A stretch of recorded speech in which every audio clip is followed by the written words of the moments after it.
Hello, moi c'est Victoria, une éternelle optimiste qui tente de placer l'émerveillement au cœur de l'écologie.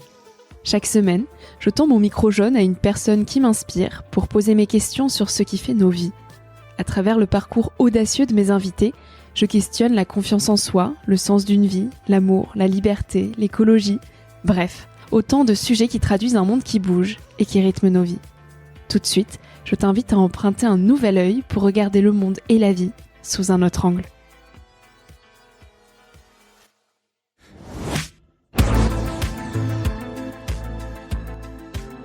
Elle s'appelle Jane Goodall, et retenez bien son nom si vous ne la connaissez toujours pas. Jane s'est investie depuis toute jeune dans la préservation de la vie animale sauvage d'Afrique. Elle est la première scientifique à avoir observé que les chimpanzés utilisaient des outils pour s'alimenter. Et elle marque donc l'histoire en étant une pionnière dans les recherches sur les rapports humain-animal. Cette femme, elle est tout simplement exceptionnelle. Son engagement, ses actions et l'impact du Jane Goodall Institute qu'elle a créé témoignent de plus de 60 années à œuvrer en faveur de la paix pour un monde plus empathique et respectueux du vivant.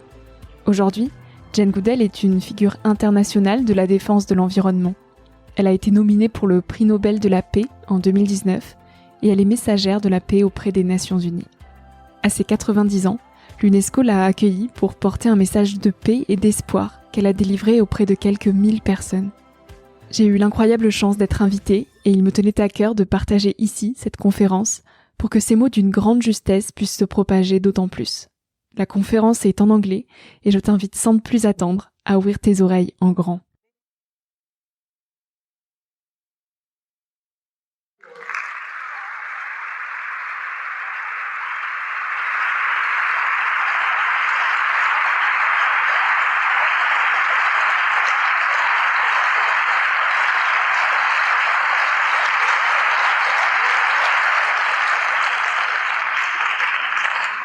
Well, good afternoon, everybody, and thank you for the most amazing welcome. And thank you, Secretary General Azole, for inviting me to this amazing occasion.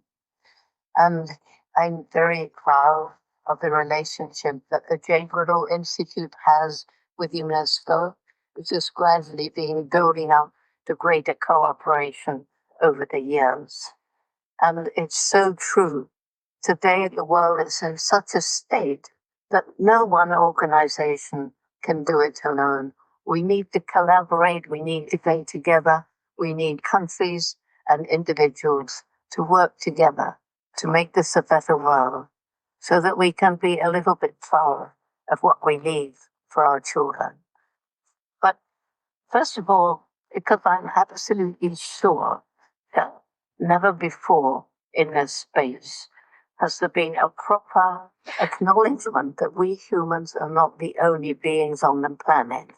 So I want to bring into this space the voice of the chimpanzee, the animal I've studied for so many years with my dedicated team.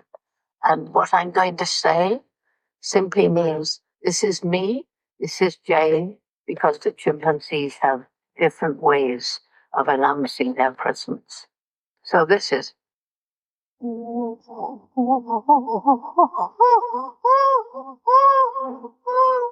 It's a distance call. It's very appropriate for you guys up in the balcony. So to start with, the Jane Goodall Institute, let me just quickly explain, because some people don't understand what a global institute we have become since it began in 1977. There are 25 chapters of the Jane Goodall Institute around the world. There is a global Jane Goodall Institute which collates and makes sure that the different chapters are abiding by the mission of the Jane Goodall Institute. Our program for young people, Roots and Truth, is in 74 countries and growing all the time. And finally, because I want to be sure that this complicated organization will continue and continue to grow after I'm gone, and I am 90, so I don't know how many more years left I have, but then there is a Jane Goodall Legacy Foundation so that we can build up an endowment. And there are a number of Jane Goodall representatives here today. There's, of course, a big JGI in France, and we have the chairman, Pierre, here, somewhere down in the front. And we have representatives.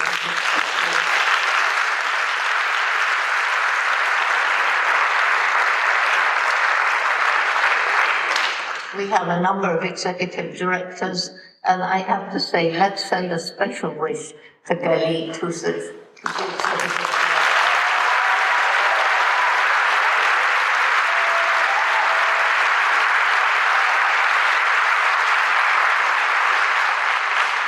She's just so sad that she can't be here, because unfortunately she broke her foot yesterday and has to have surgery. So,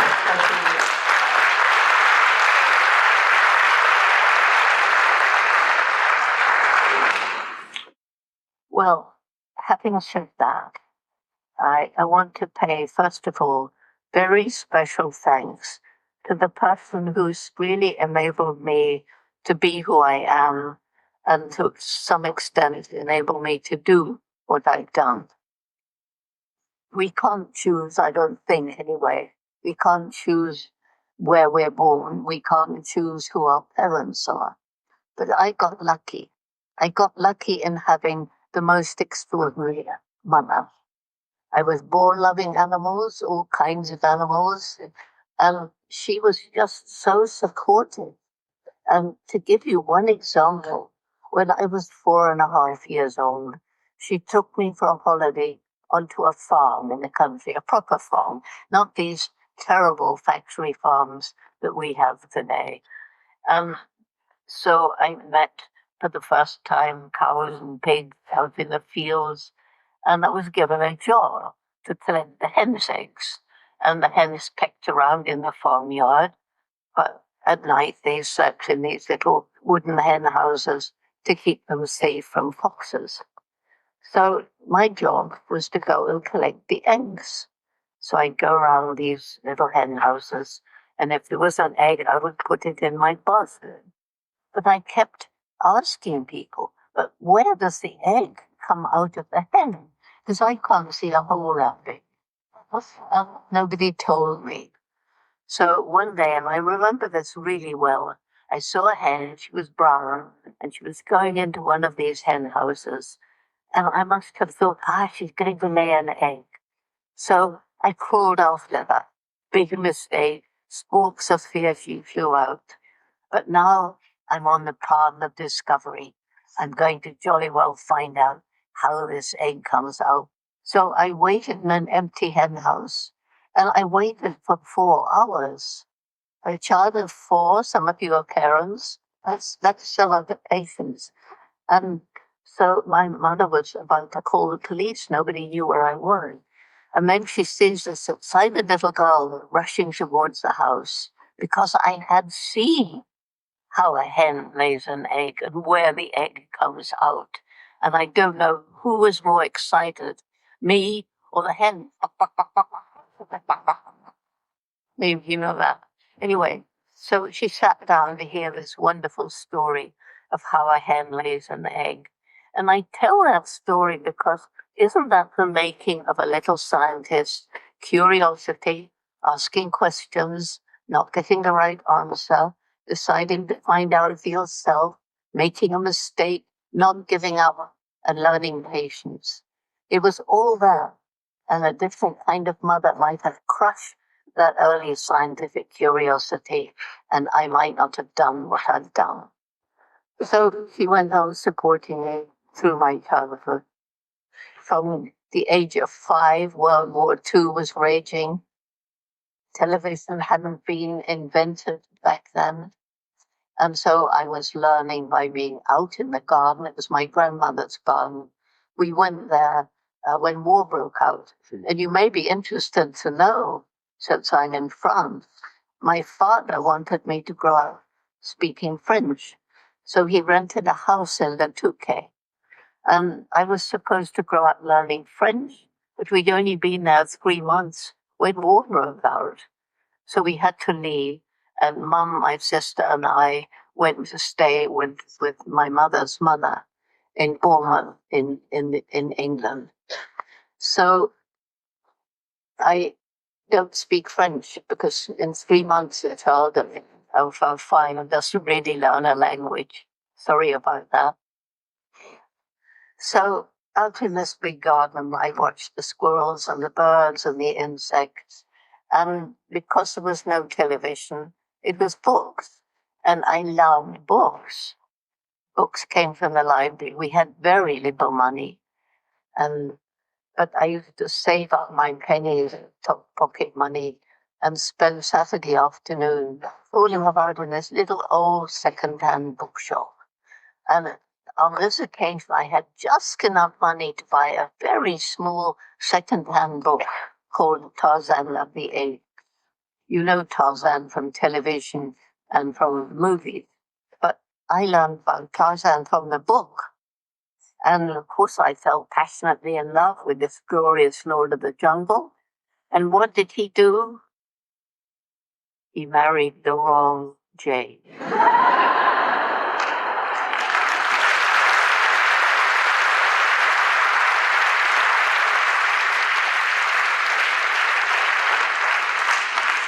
Well, of course, I knew there wasn't a Tarzan, but that's where my dream began. I would grow up, go to Africa, live with wild animals, and write books about them. No thought of being a scientist. Girls don't do that sort of thing. And everybody laughed at me.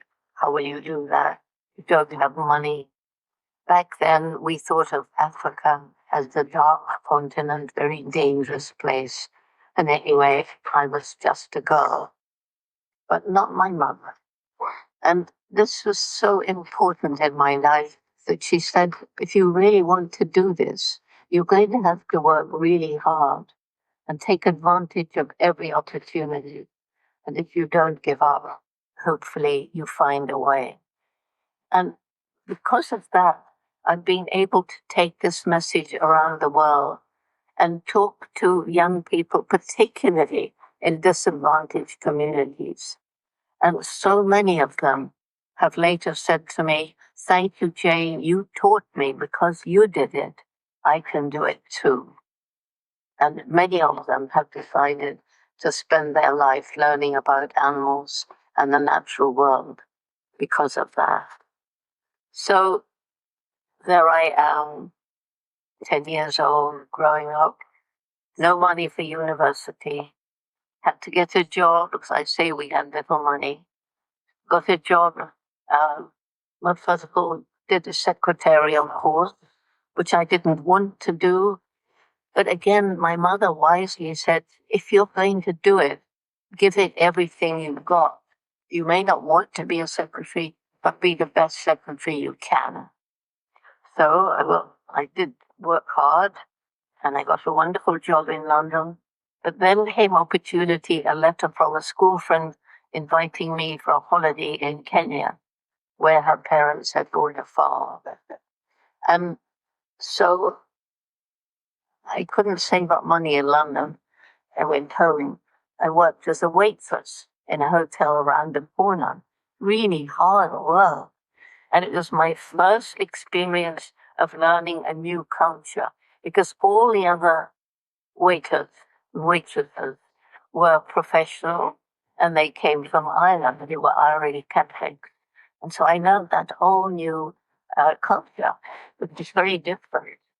Anyway, I finally saved up enough money, took about 5 months, and I had enough money for a return fare to Kenya. Well, in those days, of course, there were some planes, but they were very expensive. So I went by boat. It was a journey that took nearly a month because the Suez Canal was closed because of a war between Britain and Egypt. So the boat had to go all the way around Cape Town. And it was so exciting. Left England when it was grey and cold. The sea became bluer. Began to see flying fish. And then closer to the Cape, dolphins. And the first place where I set foot on African soil was Cape Town. And it was exciting There were the Africans dressed in their national dress. I didn't know that this was just a tourist. And my mother had two friends there, and they had said, don't worry about Jane. When the boat stops to get new provisions, we'll look after her. So for 2 days, they took me around. And at first, it was so exciting. But then I began to notice signs on the banks of the streets and the door to the hotels and the restaurants in Afrikaans. And I said, what do these words mean? White people own it. I didn't grow up that way. My grandfather was a congregational minister. We judged people by who they were as human beings, not by anything else. So I became very uneasy. It was the height of apartheid in South Africa, and I was very glad to leave. Arriving in Kenya, it was different. Kenya was on the very brink of independence from British colonial rule. Stayed with my friend. Somebody said, if you're interested in animals, you should meet Dr. Louis Leakey, famous paleontologist, searching for the earliest humans in different parts of Africa. And I went to see him. He was head of the Natural History Museum in Nairobi.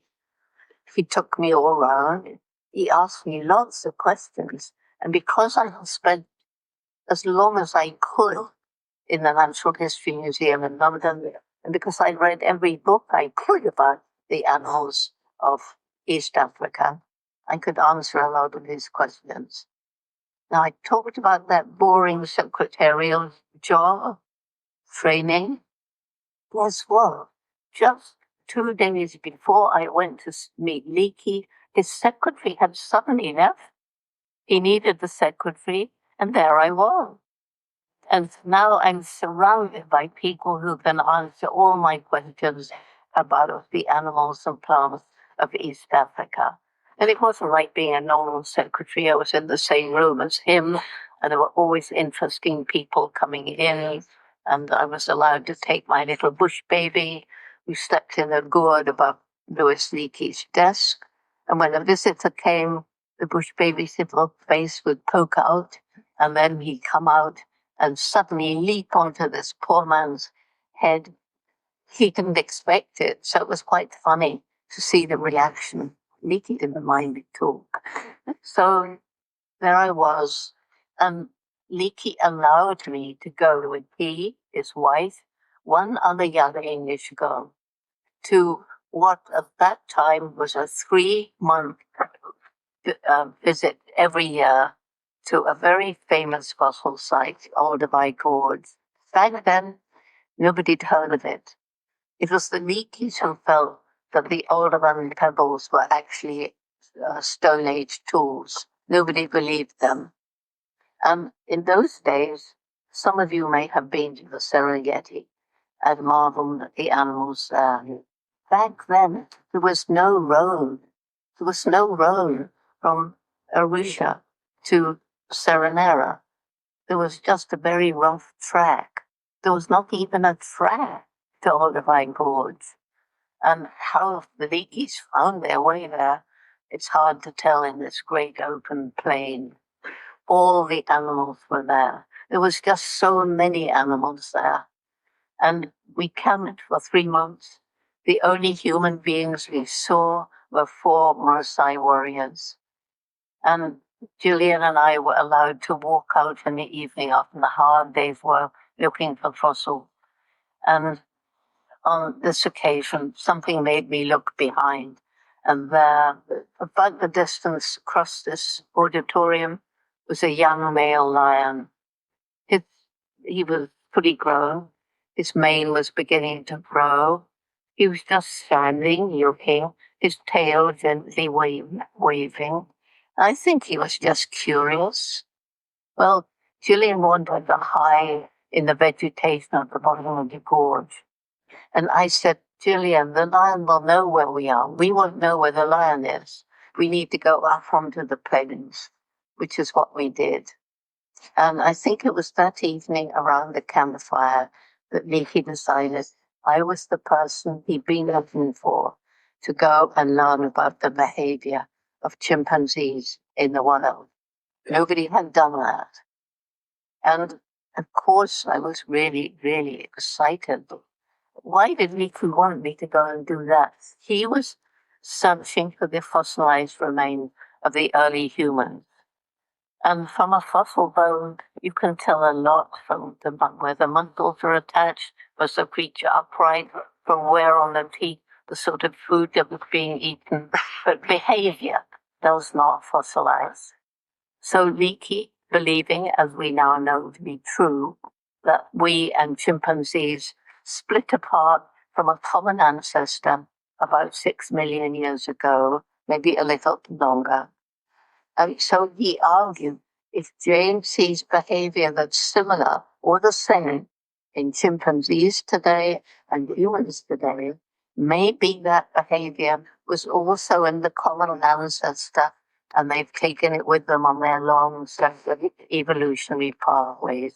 That, he argued, would give him a way of better thinking about how early humans might have behaved. And of course, this is now generally accepted. And so we can think of early humans walking upright. We can think of them using tools before stone tools and things like that. But none of that was known back then. There were two problems. First of all, money. I hadn't been to college, remember, but finally a wealthy American said, all right, here's 6 months. We see how she does. Second thing, Tanzania was Tanganyika back then. It was part of the crumbling British Empire. And the authorities said, a young girl in the forest on her own? Absolutely not. But Leakey never gave up. So in the end, they said, all right, she can't come alone. So who volunteered to come? That same remarkable mother. She came for 4 months of my 6 months.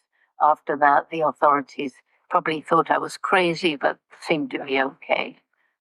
But the great thing that she did during those 4 months that she was there, first of all, she boosted my morale. I was getting really depressed because as soon as the chimps saw me, they vanished into the undergrowth. They're very shy. I only had money for 6 months, and after 4 months, there was still only one chimpanzee who was beginning to lose his fear of me.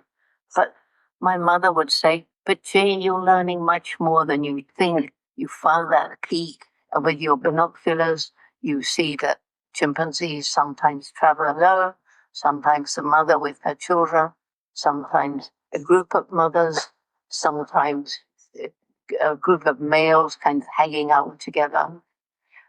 She said, you're learning how they make nests up in the trees at night. You're learning the kind of foods they eat and the kind of calls they make. So it was really sad that she left just 2 weeks before the breakthrough observation that everybody knows about now, that chimpanzees can use and make tools. And it was that first chimp who began to lose his fear, who I named David Greybeard. He had the lovely white hair on his chin. And I saw him picking grass stems and using them to fish termites from their burrows and pulling the grass out and eating the insects off with his lips and picking leafy twigs. And to use those as tools, he had to carefully strip the leaves and side branches. At that time, science believed humans and only humans could use and make tools. And so it was a very exciting observation. And it was that observation that enabled Iggy to get money for me to carry on when the 4 months ended. He got money from the National Geographic Society. So I could then relax. I knew that I had more time. I'd always known if I had time, I could gain the trust of the chimpanzees. And because of David, his calm presence, he was a born leader. He wasn't a top-ranking male, but he was gentle. And when the young ones were frightened, they would run to him for reassurance. And I suppose when I approached a group that was ready to run, If David was there, he just sat calmly. And I suppose they thought, well, she can't be so frightening after all. And gradually I was able to get closer. And gradually I was able to identify each one as an individual. And I got to know David's best friend, Goliath, the top-ranking male, and some of the other males like William and Mr. Wurzel. And I got to know the top-ranking female, old Schlo and her family, and Pasha and Melissa, and all the rest. What was so striking was how like us they are. So in their gestures and postures of communication, they kiss, embrace, hold hands, pat one another, beg for food. And the mother's relationship with her family, strong bonds that can last through life as we know today, because the research is still going on. It's in its 64th year. But back then, of course, I didn't know that the bonds between mother and offspring were very obvious. Friendships between particularly two males will form very strong friendships and support each other in any dispute. And then you get two males competing for dominance, and they do compete for dominance, some of them. And they'll stand upright, and their hair will bristle, and they'll swagger, and they may raise a fist. Does that remind you of some human male politician? I think so. And I didn't mention any names. But anyway, so it was a bit of a shock to find out that, like our chimpanzees have their dark side, they can be violent, they can be brutal, they can kill. There are conflicts between neighboring communities. Community is about 50 individuals. And during those inter-community interactions where males will seemingly harm individuals from the neighboring group, and if they come across one, male or female will attack them so brutally that they die of their wounds. And this shocked me, because I thought that chimps were like us, but nicer. It's even more shocking to realize that because of this aggression, it made them seem even more like us. But at the same time, just as we have a compassionate, loving, and altruistic side to our nature, so too do they. And I was learning more and more about that as well. After about 2 years, I was told by Leakey that I had to go to get a degree, that there was no time for an undergraduate degree, that he got me a place in Cambridge University in England to do a PhD in animal behavior. So I was very nervous. And imagine how I felt when these learned professors told me I'd done everything wrong. Jane, you should have numbered the chimpanzee to your subject, not give them a name. You shouldn't talk about chimpanzees having personality. You shouldn't talk about them having minds capable of solving problems. And you absolutely cannot talk about them having emotions like happiness, sadness, fear, despair, and so on. Why? Those are unique to humans. And they told me, you cannot have empathy with your subject. Scientists must be totally objective. And of course, I had a wonderful teacher when I was a child who taught me that these professors were talking rubbish. It wasn't true. And I bet many of you have had some kind of animal, a dog, a cat, a rabbit, whatever you've had, a bird. You know perfectly well, we are not the only beings on the planet with personalities, minds, and emotions. And it's perfectly possible to be objective and still have feeling for the being that you're studying. So anyway, I didn't confront them. I went on describing their behavior. And the Geographic sent a filmmaker, and his film was corroborating everything I'd said. So gradually, scientific attitude began to change. It's now called, I'm told, the Jane Goodall method of studying animals. Anyhow, I got my PhD, went back and from me. I went back to the best days of my life. I built up a little research station. Gombe is a tiny national park, so very few students. And I could spend hours not only learning about the things in the forest, but learning about the forest ecosystem, this amazing mixture of animal and plant species, all interdependent and forming the forest ecosystem. And when I'm out in these forests, I feel a very strong spiritual connection to the natural world. And so why did I leave? Why did I start traveling around the world, giving talks to people to raise awareness and also, of course, to raise money? But why did I leave Gombe? I could have stayed. I could still be there.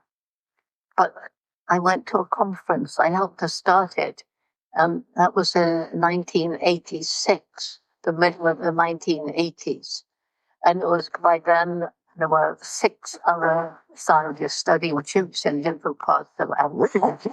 And so we wanted to know how much chimpanzee behavior changed or didn't change according to the environments they were in, whether there were different cultures. If you define culture as behavior passed from one generation to the next through observation learning, I had already talked and I guessed that would happen. And lo and behold, it's true. There's different ways of tool using. Some foods are eaten in some area and not in others. And that's because the young ones learn by observing and imitating. And because the youngsters have a lot to learn, they have this very long childhood, 4 years between live birth. And during those 4 years, the youngster is learning the cultures of his or her community. So at this conference, we also had a session on conservation, and it was shocking. I learned that right across Africa, wherever chimps were being studied, forests were being destroyed, they were losing their habitats, and their numbers were decreasing. So I went to that conference as a scientist. I left as an activist. People say it must have been a hard decision. It wasn't a decision, it was just something that happened to me. Chimps had given me so much. Now I must do what I could to help them.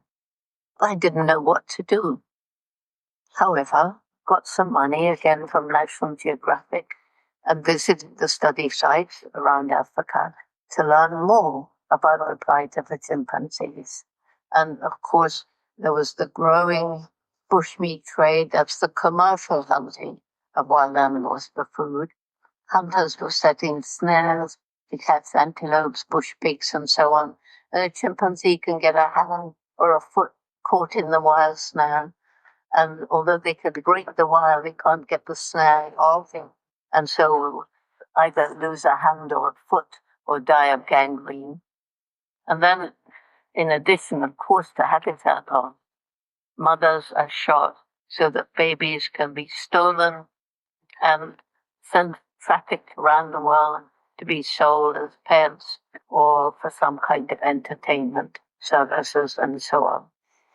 And in addition, as the people moved further and further into the forest, they took with them human diseases, and chimpanzees are so like us, sharing 98.7% of our DNA, so they are able to catch our diseases, and this can have a devastating effect on a chimpanzee community.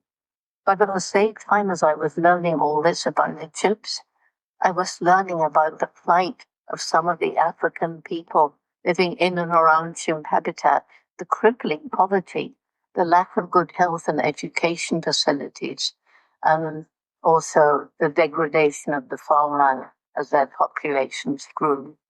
And it came to a head when I flew over the tiny Gombe National Park. In 1960, when I began, it was part of the equatorial forest belt that stretched from Western East Africa right across to the West African coast. But when I flew over in the mid-1980s, to my horror, I looked over a little island of forest that was the national park, and all around the trees were gone, the hills were bare. More people living there than land can support, too poor to buy food from elsewhere. Their own farmlands now infertile and overused. Why were they cutting down the trees? Because they were struggling to survive and they had to try and get some money from charcoal or timber or clear land to grow more food to feed their families. And it hit me then, as I flew over that little Gombe, it hit me, if we can't find ways of helping these people make a living without destroying their environment, we can't save chimpanzees, forests, or anything else. And so back in 1990, we began a wonderful man, George Strongland, who'd worked out in that area of Tanzania already for 15 years. He helped me start a program which is known now as the Safari Method, a very holistic program it is. But when we started, then it was a little group of 7 local Tanzanians who were chosen to help initiate this program.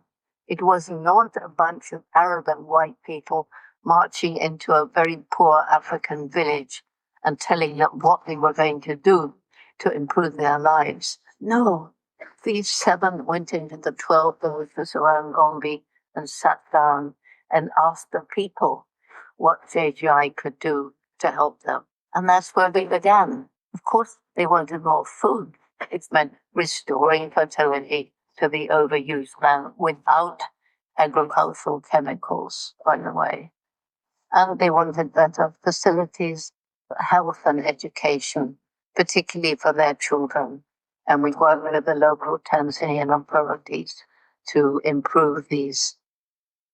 As they came to trust us, we introduced other programs, like water management programs, like finding as many scholarships as we could to give girls a chance of secondary education. Because back then, it was only the boys who were eligible for that. And then we introduced microfinance. And that was because my great friend, Mohammed Yunus, for whom I was so happy that finally he's now been free from all these accusations of dishonesty, which I'm sure some of you must have read about.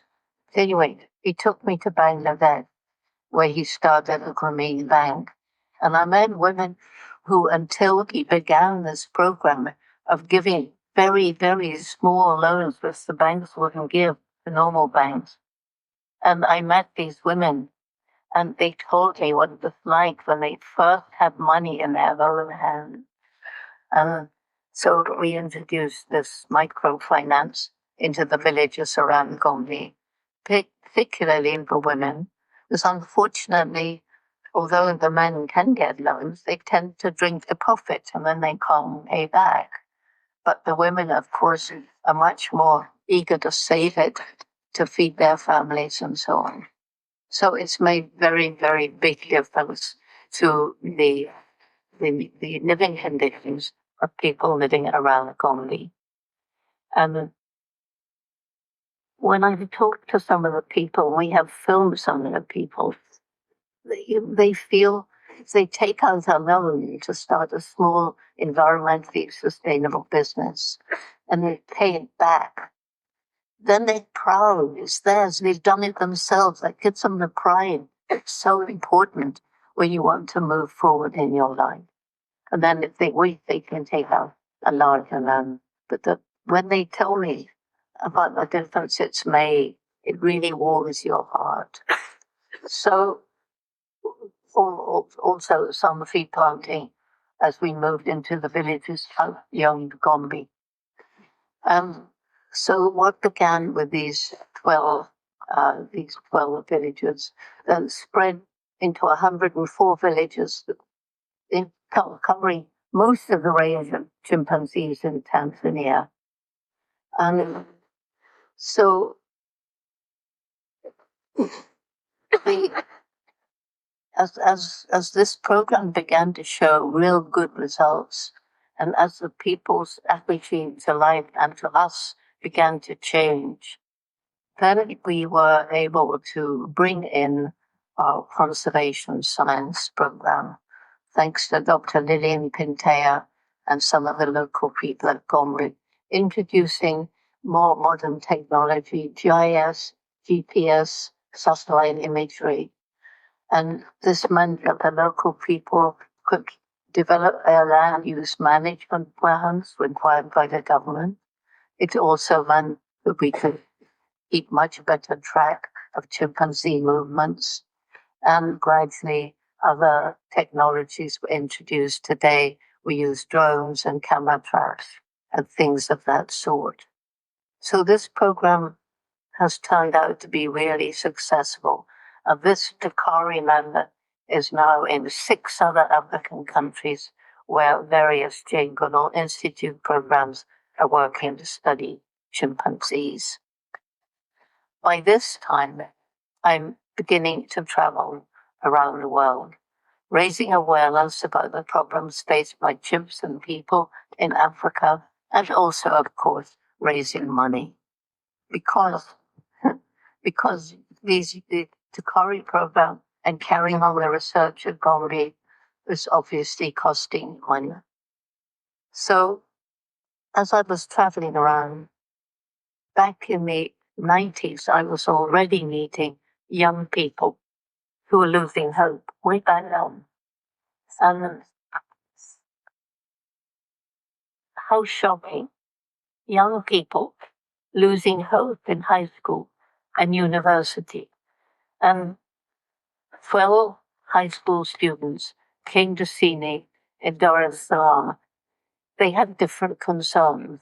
They were worried about what was happening in their world. Some of them were worried about the poaching in the national park. Why wasn't the government doing more about it? They were worried about illegal dynamite fishing. They were worried, some of them, about the street children sniffing glue with no homes. Some were worried about the cruel treatment of stray dogs. And so they wanted me to fix those problems. And I said, I love Tanzania, but I'm not a Tanzanian. They went off to their 8 different schools. They gathered up other friends who felt the same as they did. We had a meeting of about 30 young people in 1991, and then the Jane Goodall Institute's youth program began.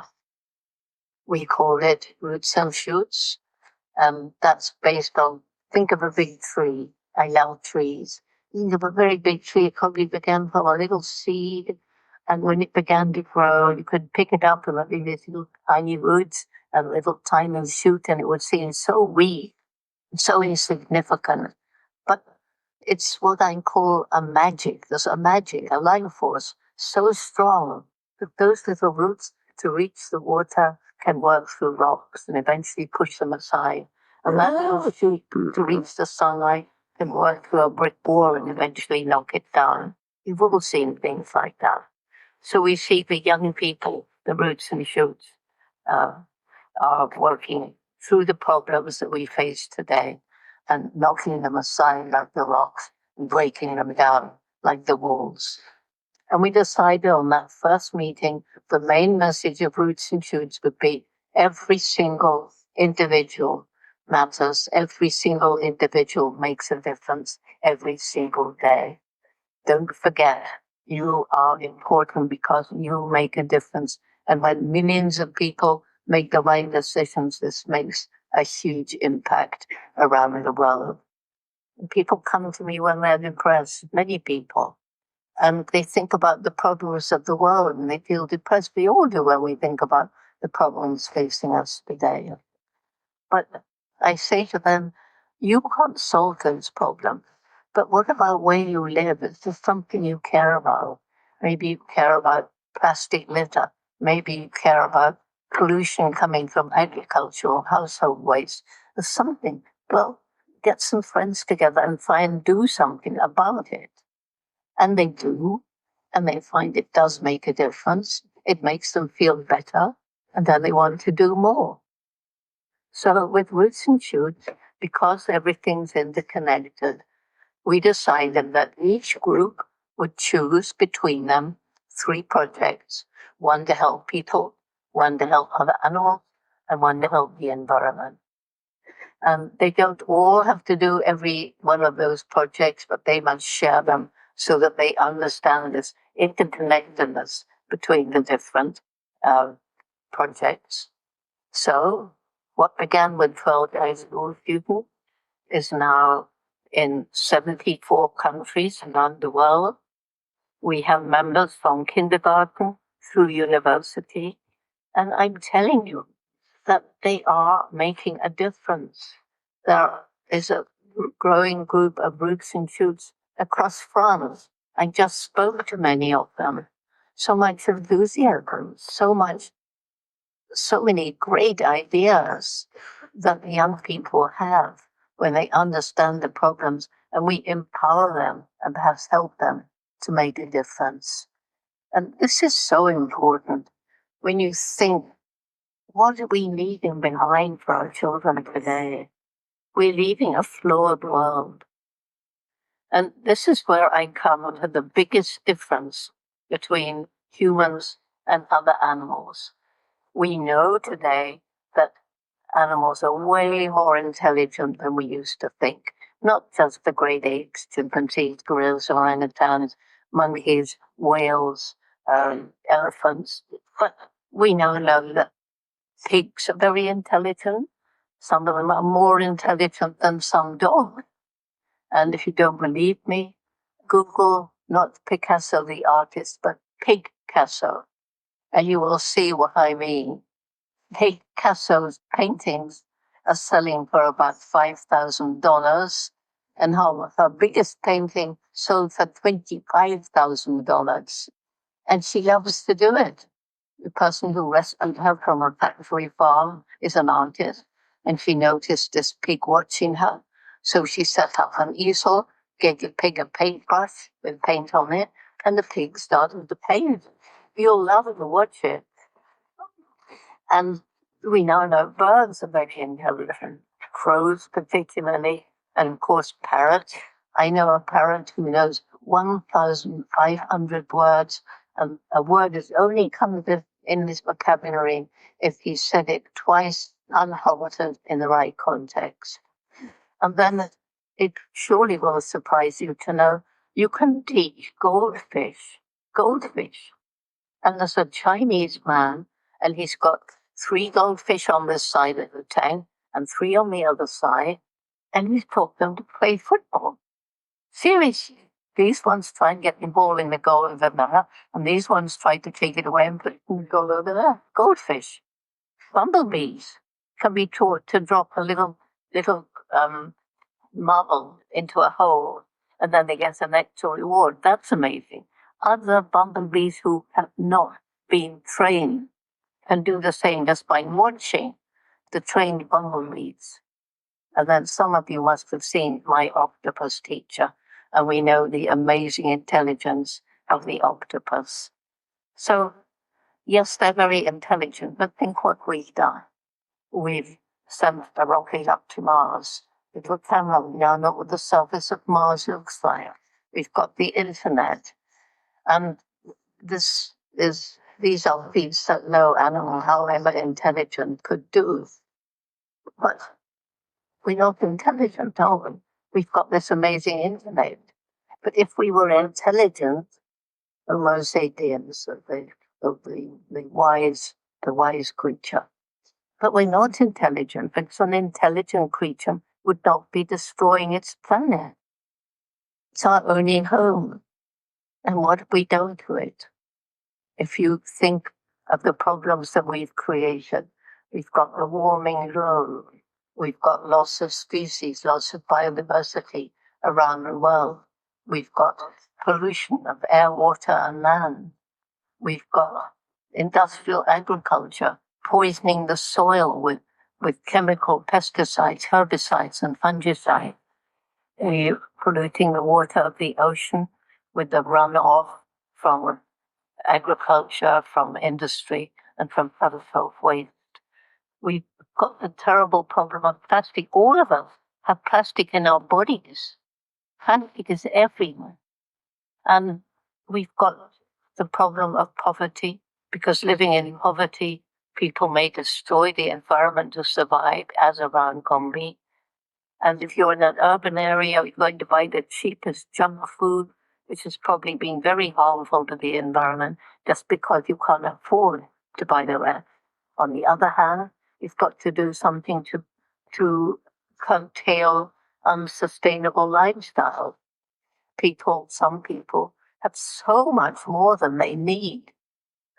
And I feel this very much from growing up in World War II, when everything was rationed, when you didn't take any mouthful for granted. And that was a big benefit for me, because I don't live unsustainably, at least I try not to. I do fly when I'm traveling 300 days a year, because nobody yet has given me a magic carpet. If I'm right now, I see, the people are asking me, Jane, do you really have one? And I know the problems that the world faces, but I do have hope. I see our human being. We're as though at the mouth of a very long tunnel, and right at the end there's a little star, and that's hope. But it's no good sitting at the mouth of the tunnel and waiting for that star to come. No, we have to roll up our sleeves. We have to climb over, crawl under all the problems that I've mentioned that lie between us and the star. And the good news, there are groups of people tackling each one of these problems that I've mentioned, and those that I haven't. But the sad thing is, they're so often working in their own narrow little tunnel, in their own silo. And they may solve one problem, but they're not thinking holistically. And solving one problem may lead to another. And to give a very simple example, your group has managed to close down that coal mine. Yay! All that CO2 is no longer going up into the environment. But what about the people who lost their jobs, falling into poverty, buying cheap, junky food, or even something worse to survive? There are groups of people training those whose industry had shut down into other ways of making a living. So if we thought holistically in the beginning, we'd work together. That's the answer for the future. No organization can do it alone. We need more collaboration. We need more partnership. We need to think more holistically. And that's something I was talking about earlier today. We need to collaborate to make the world a better place. My reasons for hope. First of all, the young people, and I've talked about that, and it really is true that around the world they're making a huge, huge difference, and it's growing all the time. Secondly, there's the resilience of nature. If we give nature a chance, it will come back and again make beautiful places we totally destroyed. If you fly over Gombe today, no more bare hills. The trees have come or are coming back, and with them the various animals, birds, insects, and so on. And animals on the very brink of extinction can be given another chance. I wrote a whole book about it, and it's still happening today. And then there's the human intellect. We are beginning to come to our senses and try to find ways of living in greater harmony with nature. Science coming up with renewable energy and so on. And we are beginning to think about our own environmental footsteps every day. What do we buy? Did it harm the environment? Was it cruel to animals? Is it cheap because of unfair wages? Then let's try and buy something more ethically produced. Will it cost a bit more? almost certainly. But if it costs a bit more, you value it more and you waste less. Like I grew up in war, we never wasted anything. I know I'm feeling around the world that never waste anything. It's just in the affluent communities around the world that you see the terrible waste and these truly unsustainable lifestyles. So we're beginning to start thinking about that. And then there's what I call the indomitable human spirit, the people who tackle what seems impossible and won't give up, and so often succeed. There are people with terrific physical disabilities, and my goodness, do they inspire those around them? There's a man in Canada, and he was born with no arms and no legs. He has a little thing, I suppose, some kind of, I don't know, foot coming out of his thigh, and he's got tiny stumps of arms, and they're as thick as my wrist. He goes around the world on a skateboard. He hops up onto the sofa beside you, and you're looking at his face, and it's perhaps one of the most alive, intelligent faces I've ever looked into. That is the kind of indomitable spirit that surely will enable us to overcome the problems we face today. The last reason for hope is, I don't know if it's a reason for hope. You can think about it. But one of the worst things that we're facing today is war. Not just the two big wars, Ukraine and Russia, and Gaza and Ukraine and Israel, but conflicts around Africa, growing unrest around the world. And it's this dark side of chimpanzees which also we share with them. I lived through World War II, and there was a time when it was inevitable that we would be defeated by the Germans. All of Europe had been defeated or capitulated. Germany had a mighty air force, army, and navy. Britain was not prepared for war, not at all. We had just a little bit of barbed wire around the coast. But we had Winston Churchill, a flawed man, but the perfect leader for times of war because he roused the British spirit. And he made this famous speech where he said, "We will never be defeated. We will defeat them on the beaches, in the roads, in the lanes, in the woods." And he turned aside to a friend and said, "We'll fight them with the ends of broken bottles because that's all we've got." So he managed to bring in the United States and we won the war. So there is hope for people living in war. There is hope because our young people recently, we try to bring them together from different parts of the world. And as they get together as young people, these differences between nations fade away. And we find that coming from countries at war, the young people become friends. And the young people are realizing they're much more important than the color of your skin or your language or your culture or maybe even your religion is the fact we're all human beings. We all laugh. We all cry. We all love what we have to suppress. And what I hope the young people are helping us to do, we have to fight with that. We can all hate. So those are my reasons for hope. And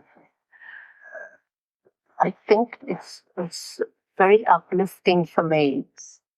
I want to end with one story. And it's a story about how we need peace and harmony, not only with each other, but also with the natural world and animals. And it's a story about a chimpanzee, a big male, and he grew up alone. He didn't know anything about other chimpanzees, and he was introduced to a group. He was attacked, and he was so terrified, he managed to get over the railing, which would protect him from falling into the deep water of the moat. And he started to drown because chimpanzees can't swim. And one of the men, one of the visitors, jumped in, and he managed to grab this large male chimp, and he pushed it pushed him up onto the bank of the enclosure, and then turned to go back to his very worried family. But then the chimp started slipping down into the water again. And by this time, 3 of the other big males were approaching with their hair bristling, and male chimps are much stronger than us. And this man stood very still. He looked at his family, and then he looked at this chimp. He was just falling into the water again, and he went back, and he pushed the chimp up until he was safely grabbing onto some grass. That evening, he was asked, "What made you do such a brave thing?" And he said, "Well, I looked into his eyes, and it was like looking into the eyes of a man." And the message was, "Would anybody help me?" That's what the world is saying to us today.